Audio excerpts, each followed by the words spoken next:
Boa noite, muito bem-vindos. Eu estava com saudade já de fazer as lives, né, de família e sucessões. Sejam todos muito bem-vindos. Hoje nós vamos falar sobre as polêmicas que envolvem o regime de bens. Muito boa noite a todos. Muito bem-vindos, Rafa, José, Robério, Bruninha. Nós vamos conversar sobre regime de bens, que é um assunto que é muito importante nos casamentos, né? Uma forma de haver planejamento patrimonial. Boa noite Luiz Felipe, Marcos, Carolina, sejam todos bem-vindos. Vamos conversar sobre essa necessidade de focar em relação ao planejamento patrimonial, que é o regime de bens no casamento, que todo casamento tem um regime de bens, e é super importante que as pessoas saibam escolher o regime de bens, né? Que desde 1977 o regime de bens que vigora no Brasil é o regime da comunhão parcial de bens. Tudo bem, querida? Carolina, Priscila, Cris, Bia, sejam bem-vindos. Compartilhem, gente, a live. Nós vamos falar sobre algumas polêmicas muito interessantes. Eu vou compartilhar com vocês alguns recursos especiais em relação aos assuntos, né, que estão relacionados ao regime de bens, que isso também vai implicar lá na frente no direito sucessório. Então tem a ver com a maior parte da sociedade brasileira que acaba tendo um casamento ou uma união estável, e a gente precisa saber sobre essas polêmicas que envolvem o regime de bens. Então o regime de bens que vigora no Brasil é o da comunhão parcial de bens desde 1977. E aí, quando a gente fala de polêmica, né, a gente vai falar aqui sobre a dissolução desse casamento envolvendo os regimes de bens, né? Então, vocês podem também participar aqui colocando suas perguntas, colocando aqui suas dúvidas, e nós vamos conversando aqui, interagindo durante a live. Então, a gente sabe que na hora de casar, todo mundo vai, vamos casar, muito bem, e aí vão casar, vão ao registro civil de pessoas naturais para fazerem a habilitação prévia, né, e vão entregar os documentos. Muito bem, aí no silêncio das partes, qual é o regime que vai vigorar? Comunhão parcial de bens, que é o regime que vigora desde 1977, quando a lei do divórcio veio para o Brasil, né? Inclusive ontem na prova de Direito Civil 5 eu fiz essa pergunta, né? Quando é que começou a vigorar o regime da comunhão parcial de bens, que só se comunicam os bens adquiridos onerosamente na constância do casamento ou da união estável?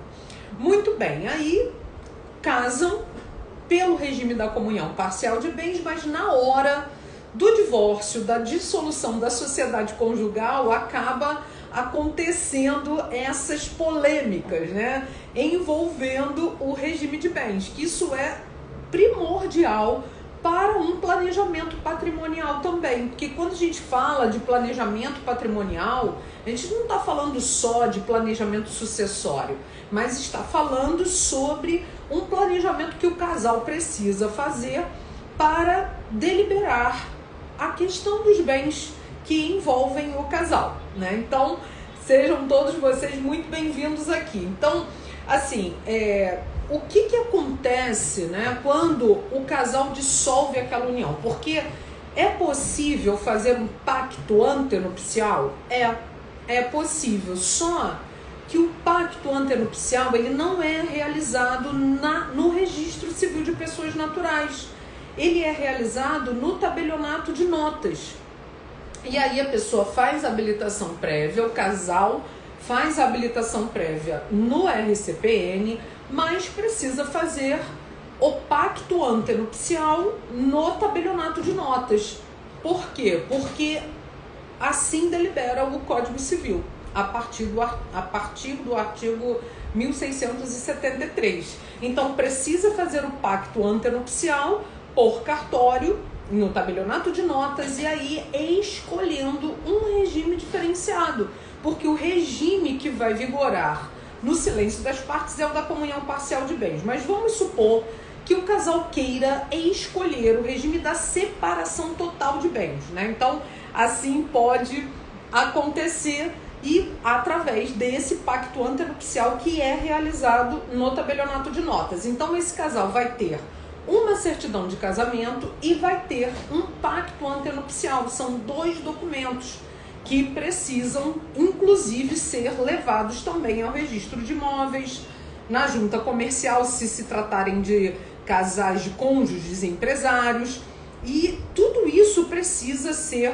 muito bem delineado, inclusive pelo profissional que vai assessorar esse casal. Eu até costumo dizer que os casais, quando vão casar, eles deveriam ter uma consultoria jurídica, uma assessoria jurídica para escolher qual o melhor regime de bens que vai se encaixar naquela situação daquele casal específico, né? Então, assim, eu trouxe para vocês aqui um RESP que é 1.616207, que trata da dissolução da união estável sem partilha no divórcio anterior, né? Por quê?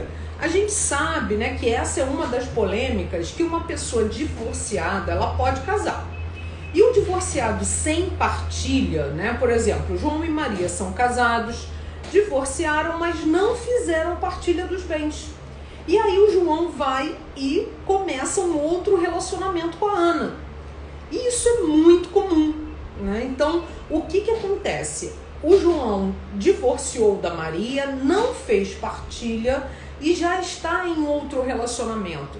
Então, como é que fica essa situação? É uma polêmica, né? Então, qual é o regime que vai vigorar? Regime da separação obrigatória de bens, porque aqui vai envolver uma causa suspensiva lá do 1641. O 1641, ele trata da obrigatoriedade da separação. Então, existe a separação obrigatória, que é aquela que a lei impõe, e existe a separação absoluta, que é aquele regime que o casal escolhe, né? Então, existem diferenças entre os regimes da separação. Muito bem. Divorciado sem partilha pode casar? Pode. E pode divorciar sem fazer partilha? Também. Mas o divorciado sem partilha de bens vai casar ou constituir união estável, mas vai ter que ser pelo regime da separação obrigatória. Por quê? Para não haver confusão patrimonial.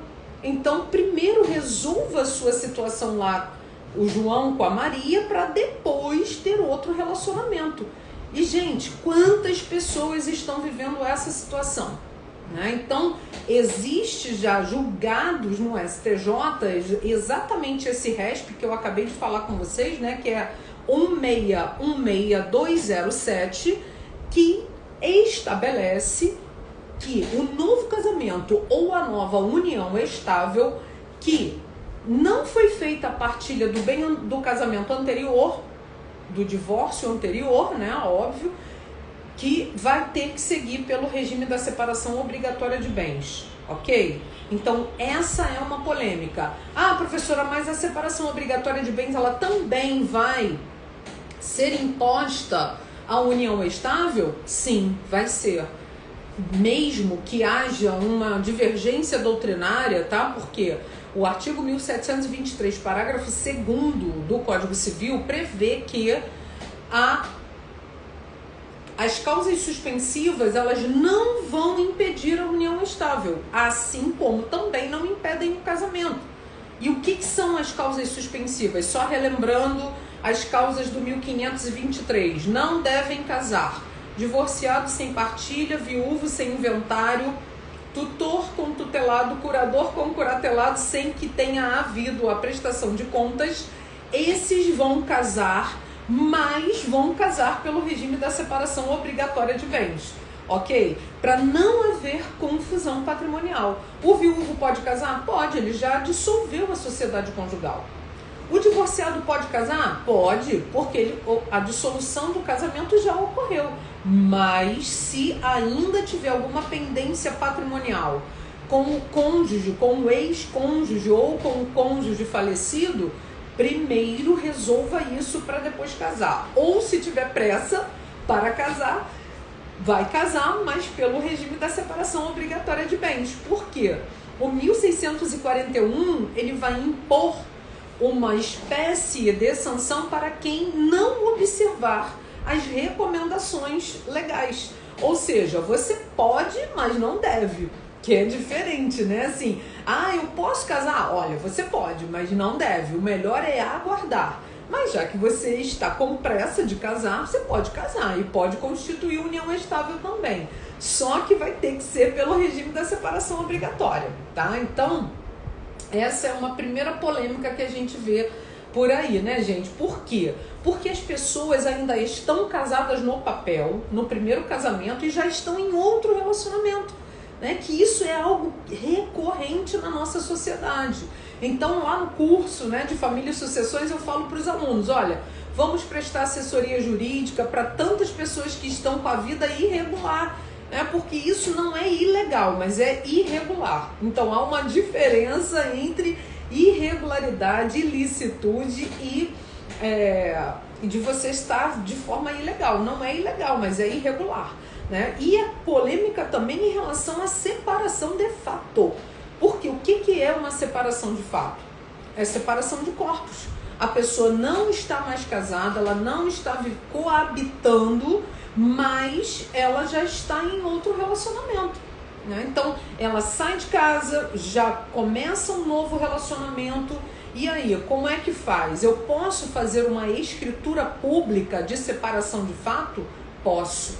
Olha só que interessante. Eu posso fazer uma escritura pública de separação de fato, ok? Para quê? E por quê? O separado de fato pode casar? Não. Só pode casar quem é divorciado.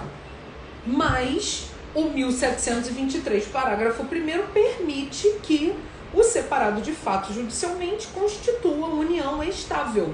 Então, eu faço uma declaração de separação de fato e constitua a união estável, tá? Então, isso é uma forma de deixar isso de forma regular. Por quê? Porque muitas pessoas estão casadas no papel, mas não estão mais casadas exatamente, né? Então, assim, a gente precisa regularizar isso. Por quê? No momento em que João, que está casado no papel com Maria, está convivendo com a Ana, ele morre, como é que fica essa situação? Então, a gente sabe que, mesmo havendo um documento de casamento, o que vale é o que está acontecendo na atualidade. Agora, a questão toda é provar. Então, a gente tem que tomar assim, a consciência de que as minhas ações, elas vão reverberar nas consequências lá na frente.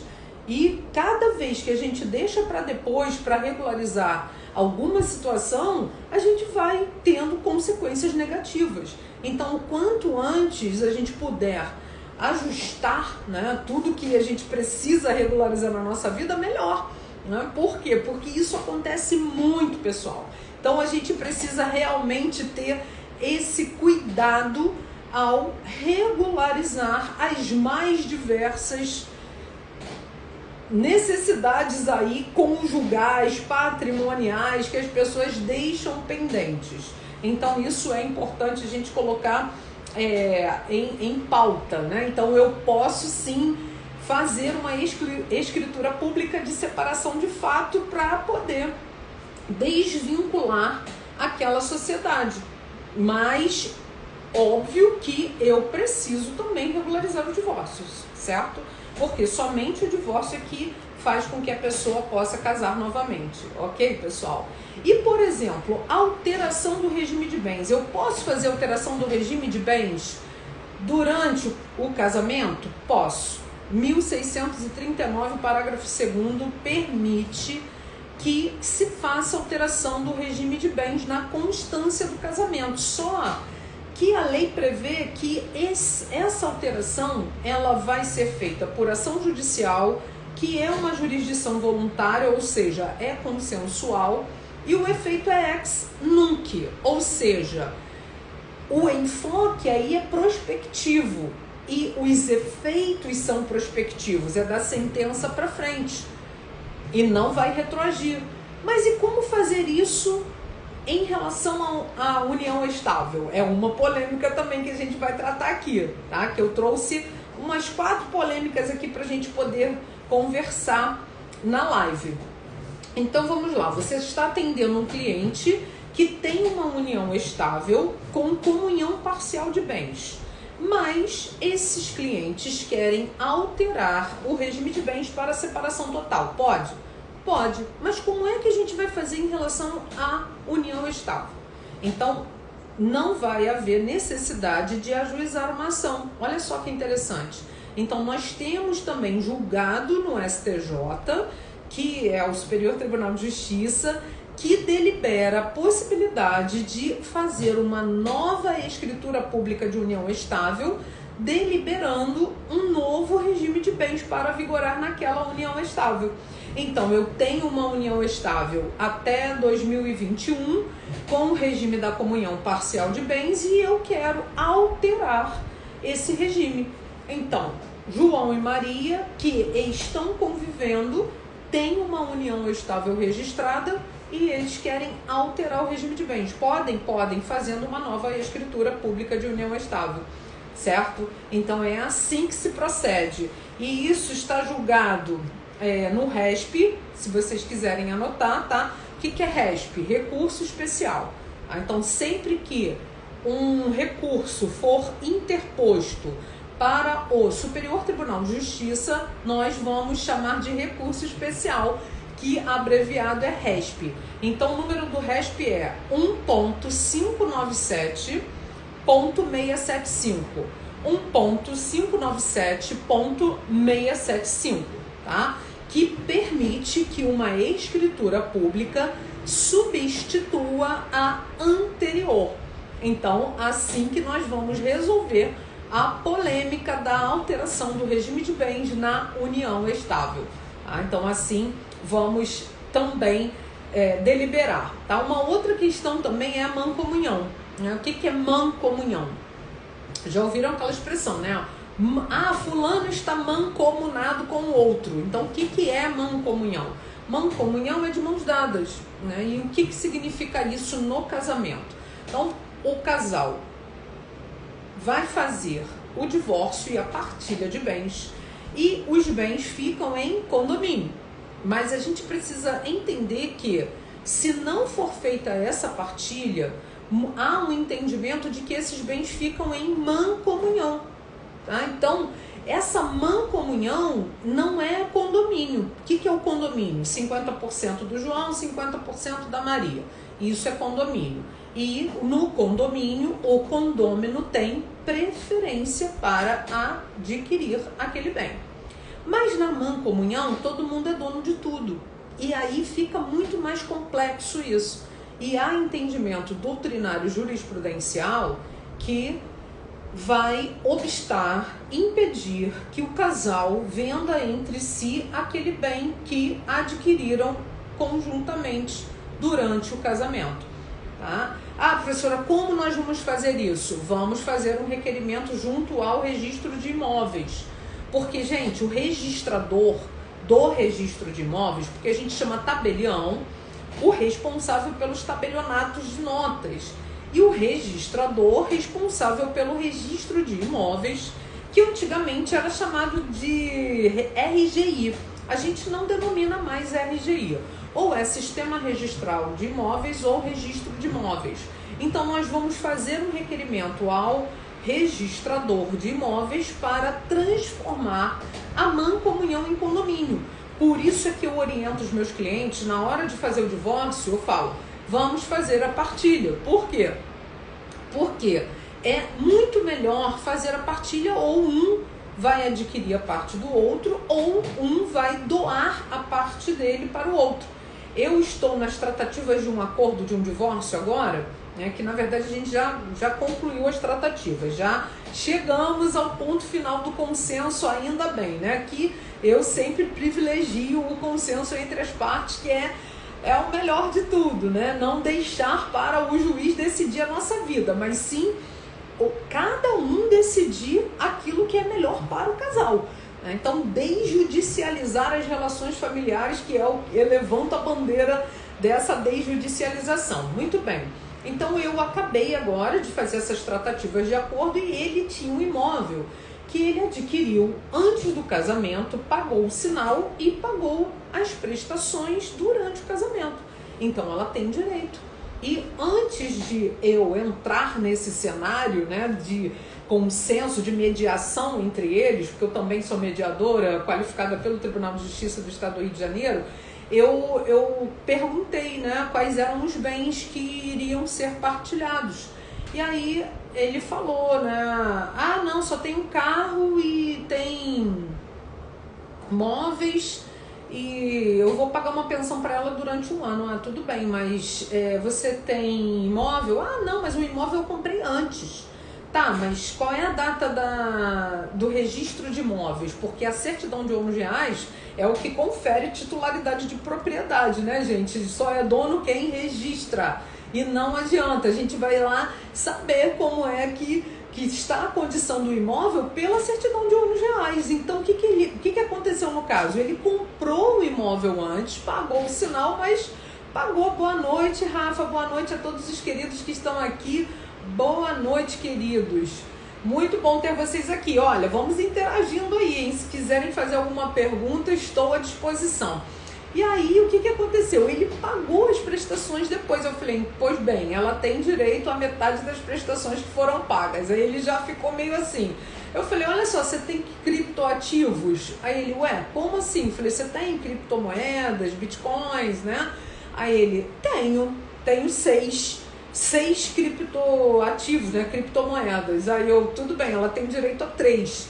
Então, só na minha intervenção, o que ela, né, adquiriu, vamos dizer assim, de benefício econômico nesse divórcio, né, porque ela é leiga e não tinha assessoria de um profissional, e eu entrei nesse cenário para ajudá-los a compor um acordo para ser o divórcio consensual. Eles não têm filhos e assim vamos deliberar em cartório. Divórcio feito de forma extrajudicial, que é muito melhor, né? Que a gente faz depois que acerta tudo, em uma semana já está pronto. Então nós vamos ao cartório assinar a escritura pública de divórcio, depois nós vamos levar a escritura pública de divórcio lá no registro de imóveis, mas antes disso vai ter que recolher o imposto, que no caso ele vai comprar a parte dela. Ele se conscientizou, que eu falei para ele, olha, vai conversar com um advogado da sua confiança, né? Porque quando a gente entra nesse cenário, contratado por um dos cônjuges, o outro fica sempre desconfiando, né? Vai falar assim, poxa, mas aí você vai acabar fazendo alguma coisa que vai beneficiá-la. Eu falei, não, mas é aqui para os dois, né? Para ambos. Mas de qualquer modo, vai lá conversar com um profissional que você confia, porque você não me conhece, mas eu estou te falando como você vai proceder. Aí ele foi e falou, doutora, realmente ela tem direito ao imóvel. Eu falei, exatamente, né? Então, vamos agora fazer um acordo. Como é que vai ser? Vocês vão vender para dividir por 2 ou você vai comprar parte dela? Aí ele falou, eu vou comprar parte dela, eu vou dar o valor para ela que lhe é de direito. Eu falei, que bom, né? Então, eu falei para ele, você vai ter que recolher ITBI. Ele, não, como assim? Eu já sou dono. Eu falei, não, você é dono de 50%. E ela dos outros 50%. Aí ele falou, mas meu advogado não falou isso para mim. Aí eu falei, mas é assim que se procede, né? Então você vai ter que recolher o ITBI para poder fazer a transferência de 100% desse bem para o seu nome. Quando a escritura pública de divórcio ficar pronta, então percebam, gente, isso aqui, o que eu estou falando aqui para vocês é uma consultoria jurídica, né? É o que eu falo para os meus clientes, para os meus alunos, né? E assim a gente vai proceder. Vamos entregar o serviço completo, né? E sempre atuando, né?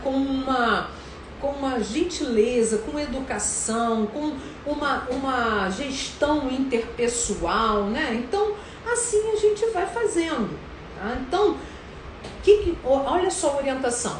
Vai recolher o ITBI para que ele possa agora registrar o divórcio no registro de imóveis e a escritura pública de divórcio também, a escritura pública de divórcio, perdão, e também recolher o ITBI para que aquele imóvel que ele comprou a parte dela, agora é 100% dele. Por quê? Porque o que consta lá no registro de imóveis?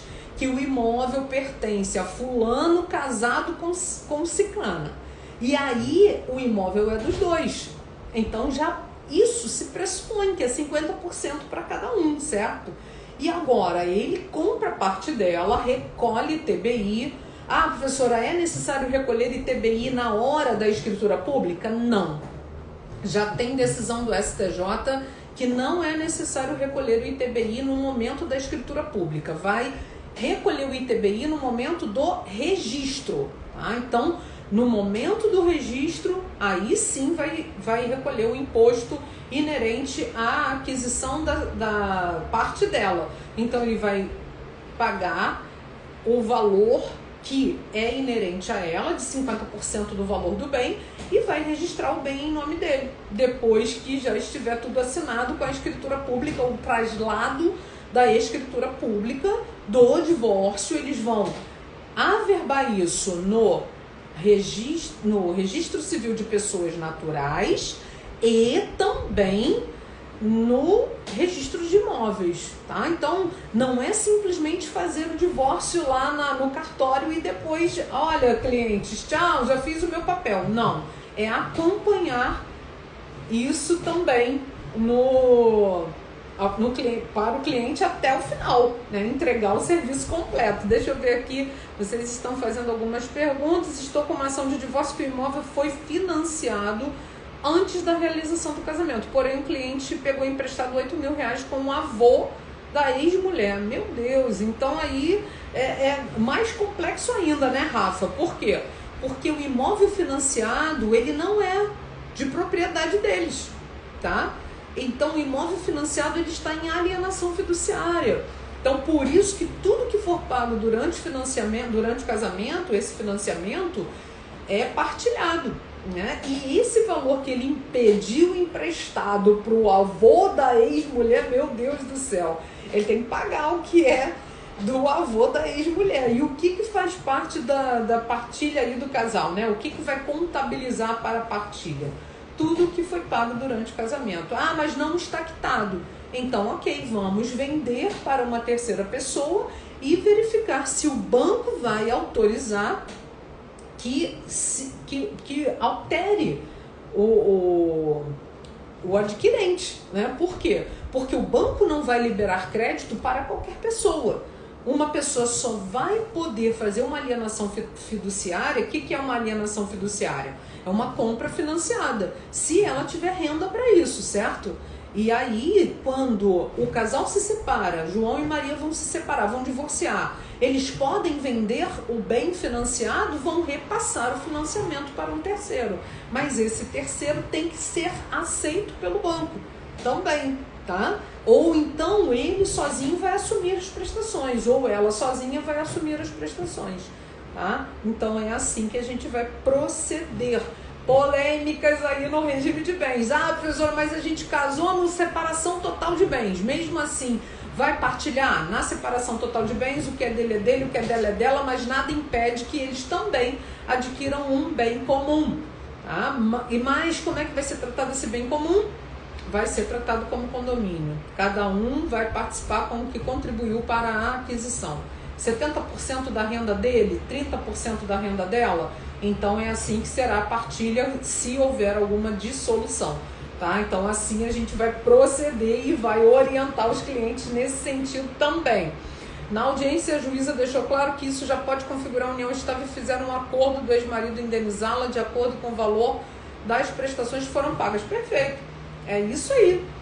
E, gente, isso não precisa ir para o judiciário, né? A gente pode conversar com os clientes aqui. Tem cliente que é teimoso, né? Só sossega quando o juiz fala. Mas, meu Deus do céu, tem que parar com isso, de ficar terceirizando as vidas, né? Então, a gente precisa ter essa consciência que somos maduros, somos adultos e precisamos resolver os nossos conflitos, né? Então, é assim, e com a ajuda de um profissional fica muito melhor. Então, assim a gente vai também orientar, né? Então, só para falar sobre essa questão dessa polêmica também, né, gente, que na separação obrigatória tem a súmula 377 do STF, né, que é uma súmula que pode ser invocada para transformar a separação obrigatória em comunhão parcial de bens, tá? E já é pacífico também no STJ que, por exemplo, o maior de 70 anos tem que casar pela separação obrigatória, que na verdade isso é um absurdo, né?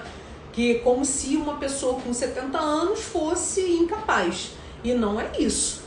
Uma pessoa aos 70 anos de idade, ela está lúcida, né? Então não tem necessidade de impor o regime da separação obrigatória, mas é isso que fala que trata o inciso 2 do 1641, mas já é pacífico no STJ em julgado que mesmo que aquela pessoa ela vai casar ou vai registrar a união estável, mas ela já vivia em união estável antes, ela pode escolher o regime de bens, não vai precisar ser a separação obrigatória, tá? Então, por exemplo, uma pessoa aos 70 anos quer registrar união estável, mas ela declara que já vive em união estável há tantos anos, porque assim pode fazer, né? Então, você vai registrar a união estável e você vai dizer, olha, nós estamos aqui no dia 6 de outubro de 2021, vamos registrar a nossa união estável, mas nós já convivemos há 10 anos. Então, não vai ser imposto o regime da separação obrigatória. Então, o casal pode escolher, mas sabendo que vai ser o regime da comunhão parcial de bens, tá? Professora, mas e se um casal foi obrigado a casar pela separação obrigatória pelos motivos do 1641? Aí, se houver divórcio, pode ser invocada a súmula 377 do STF, tá? Então, olha só como é que o direito é polêmico, né, gente? Então, por isso que é importantíssimo a gente ter a expertise, ter conhecimento sobre os detalhes da lei, do direito como um todo. Por quê? Porque numa situação dessa, a súmula 377 do STF, ela é invocada para quê? Para que todos os bens adquiridos onerosamente durante o casamento sejam partilhados, né? Que aí transforma a separação obrigatória em comunhão parcial de bens. Daí, essa súmula, ela não vai ser aplicada sem ser invocada. Então, percebam isso, tá? Agora, antes de ajuizar uma ação, eu vou conversar com os meus clientes. Eu falo, olha só, vamos conversar porque somos adultos, então vocês casaram, foi tudo bem, então aquilo que começou bem pode terminar bem também. Então, nós vamos conversar, dialogar, eu aqui não estou tomando partido de ninguém, eu sou imparcial para ajudá-los em uma estratégia da melhor solução para o caso de vocês, tudo bem? Então vamos combinar assim? Aí eu começo já falando sobre isso, né? E aí vamos conversar. Olha, vocês casaram pela separação obrigatória de bens, né? Porque você era divorciado e não tinha feito partilha dos seus bens com seu cônjuge anterior. Mas vocês não adquiriram juntos? Mas foi só o meu dinheiro, ela não participou com nada. Aí eu falo assim, poxa, mas olha só, ela deixou de ir ao salão para te ajudar, ela estava lá em casa cuidando dos filhos, da casa. Gente, não é só dinheiro, é também o apoio moral, psicológico, é até às vezes esse apoio de que a mulher muitas vezes ela deixa de fazer algumas coisas, ela ajuda o marido a economizar e o marido às vezes não valoriza isso. Então eu coloco ali em pauta algumas questões de reflexões para que as pessoas reflitam que não é só dinheiro que conta, é parceria, sabe? E que aquilo que não estava bem pode, sabe, assim, vamos terminar numa boa, fechar esse ciclo. As pessoas, elas gostam de deixar ciclos abertos, já repararam nisso? Então é importante que a gente feche os ciclos. Então isso aqui eu vou fechar e daqui para frente eu vou recomeçar, não do zero, mas da experiência que eu tive. Então tem muitas pessoas que a vida não está andando, por quê? Porque não fecharam ciclos. E a gente precisa fazer isso, e principalmente o advogado de família e sucessões, ele precisa ter esse enfoque, né, de colocar as pessoas para refletirem. Não, eu não vou dizer o que a pessoa precisa fazer, mas é ela que vai dizer isso, né? É ela que vai tirar lá da essência dela o que é necessário ser realizado, ser feito, né? Então a gente precisa realmente pensar sobre isso, né? Tô vendo aqui as palminhas, obrigada, gente. É porque realmente a gente precisa refletir sobre as diversas situações, né, que ocorrem dentro de um casamento. Isso aí é normal. Então a gente pode assim deliberar. Ah, professora, mas como é que eu faço então se eu estou sendo obrigado a casar pela separação obrigatória, mas eu quero blindar o meu patrimônio para não haver a incidência da súmula 377? O que eu faço? Eu posso estender a aplicabilidade da separação, tá, pelo enunciado 634, e aí eu faço um pacto antenupcial, porque se a lei está me obrigando a casar pelo regime da separação obrigatória, nas hipóteses do 1641, eu posso blindar ainda mais o meu patrimônio para não haver a incidência da súmula 377 do STF, fazendo um pacto antenupcial de separação total de bens, tá? Então essa é a orientação. Por isso a importância de buscar uma assessoria jurídica antes de casar. Gente, eu estou trabalhando muito com assessoria, com consultoria, muito, sabe? É 1 hora de consulta que vai evitar problema lá na frente, tá? Um problema maior lá na frente, consequências jurídicas, financeiras, emocionais, desgastes desnecessários. Então, por que não ter a orientação de um profissional? Por que não? Então, a gente precisa agir de forma preventiva, tá? E não só de forma a agir só depois que o conflito ocorre. Então, vamos prevenir os conflitos, né? Vou disponibilizar o vídeo, eu vou deixar gravado, tá, Monique? E aqui no meu feed, né, no meu Instagram, tem muito conteúdo gratuito para vocês, tá? Sobre escrita, sobre família, sobre sucessões. Eu tenho vários projetos, por isso que eu falei, compartilhem, curtam aí a live, porque é um conhecimento que eu estou aqui compartilhando com vocês, que é um prazer sempre compartilhar conhecimento que a gente se doa, né? E isso é tão maravilhoso, né? Que essa é a verdadeira riqueza, essa é a verdadeira prosperidade, a gente compartilhar aquilo que a gente tem de melhor, né? E o conhecimento não vem da noite para o dia, né? São anos de trabalho, de estudo. Até hoje eu continuo estudando, minha mesa fica cheia de livros aqui e é maravilhoso. Então, por isso que eu vou deixar salvo aqui, tá? Então depois vocês podem assistir tudo desde o comecinho. Então, muito bem, tem que ter a prova do esforço comum, então, na união estável e na separação obrigatória, para que a pessoa possa invocar a súmula 377 do STF para partilhar os bens que foram adquiridos onerosamente durante o casamento ou da união estável, que é também essa polêmica, tá? Então, outra questão, pessoal, para a gente já se encaminhar aqui para o final da nossa live, né? É a questão dos bens subrogados. O que são bens subrogados? Substituídos, tá? Então, o que é a subrogação? Que é muito importante isso também. Por quê? O João e a Maria vão casar pelo regime da comunhão parcial de bens. Aí o João recebe uma herança do pai dele e ele vende esse bem da herança e compra outro. né? Então, o que ele vai fazer na escritura pública? A subrogação. Ele vai dizer assim, ó, estou adquirindo no dia 6 de outubro de 2021 um bem no valor de R$500 mil. Porém, R$300 mil, esse valor de R$300 mil é proveniente de um bem que é um bem particular, um bem que foi herdado, um bem que foi doado ou um bem anterior ao casamento. Então, olha só a importância de uma cláusula, um parágrafo tão pequenininho de subrogação. Tá? Então, há uma importância tremenda. Ah, professora, mas e agora se eu não fiz essa subrogação na hora da aquisição do meu bem? Eu posso fazer uma retificação? Pode.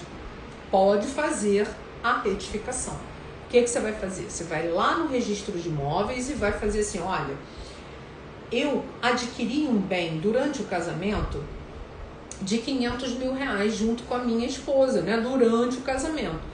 Só que esse bem, eu tenho a prova aqui, ó, que é a herança do meu pai. E eu não fiz a subrogação porque eu não fui orientado. Mas eu agora sei que eu posso fazer essa retificação. Tá? E aí nós vamos proceder a essa retificação no registro de imóveis. Então imagina que você esteja nessa situação e você queira uma orientação jurídica nesse sentido. Você pode fazer retificação? Sim, pode. Tá? Então, olha só quanta coisa interessante que a gente está debatendo aqui, que muitas pessoas poderiam estar protegidas e não estão. Simplesmente por quê? Porque lhes falta informação e conhecimento a respeito dessas situações. Porque é uma questão patrimonial. Professora, eu já ouvi falar de pessoas que conseguem tirar o dinheiro do falecido da conta logo após o óbito, evitando que haja um inventário. Sempre entendi ser ilícito isso, mas já vi isso com frequência. Claro que é ilícito, a pessoa faleceu, ninguém tem direito de retirar o dinheiro da conta, tá? Então, a partir do óbito, o óbito ocorreu naquele dia, não pode mais haver saques. Tá? O que, claro, mas eu tenho a senha da conta do meu pai e da minha mãe, eu vou lá retirar. Até pode retirar, mas sabendo-se que é ilegal. Né? Porque isso precisa ser inventariado. Claro que ao ser inventariado vai ter uma taxa que você o imposto, né, de transmissão, causa morte e doação, que vai ser recolhido, né, sobre esse valor. Agora, se foi lá, sacou, tem a senha, distribuiu para todos os herdeiros, aí menos mal, né? Mas o problema é que um sempre se acha com mais direito que o outro. Então, porque eu cuidei do papai, eu cuidei da mamãe, então, mas aí começam as polêmicas. Porque dinheiro e família não combinam, né, pessoal? Então a gente sempre tem essas polêmicas envolvendo. Por isso que negócio de herança, eu sempre falo para os meus clientes, olha, herança não é direito, é presente. Então se conscientize disso. Mas está lá no artigo 5º, inciso 32 da Constituição, que é 23, perdão, da Constituição, que a herança é um direito fundamental. Ok, é um direito fundamental, mas se a gente analisar bem, é um presente, como se os pais estivessem falando, olha, eu trabalhei um pouco mais para te dar um refresco aí, porque você não precisa trabalhar tanto, porque eu trabalhei para te dar esse presente. E honre isso, né? Mas as pessoas não honram, gente. É um negócio complicado. Se a conta for conjunta, aí é diferente. Por quê? João e Maria têm uma conta conjunta. João morreu. Maria tem o direito de retirar os 50%, que 50% é dela, certo? Então, conta conjunta vai 50% para o cônjuge, para quem tem a conta conjunta, que geralmente é cônjuge, mas pode ser pai e filho, né?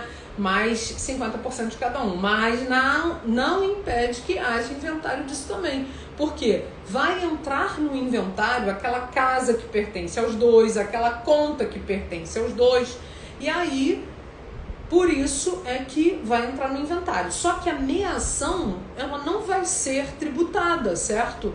Então, quando a gente abre um inventário, a meação vai ter que ser resguardada. Por isso é que eu preciso juntar a escritura pública do inventário, o saldo da conta corrente no dia do óbito, o saldo da conta investimento na data do óbito. Ué, professora, mas como eu vou fazer isso? Na justiça, você vai requerer um ofício ao juiz para expedir um ofício ao banco. E no cartório, eu posso pedir também? Posso. Eu posso pedir que o tabelião assim proceda.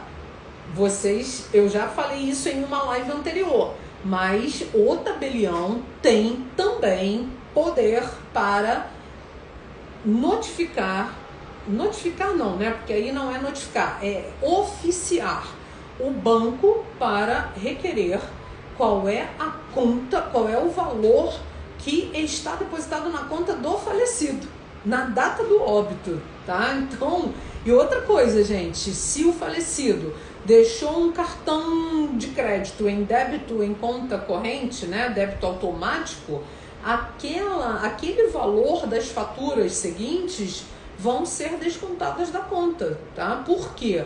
O que é herança? O que é espólio? Conjunto de bens, direitos e obrigações do falecido. Então, não confundam, tá?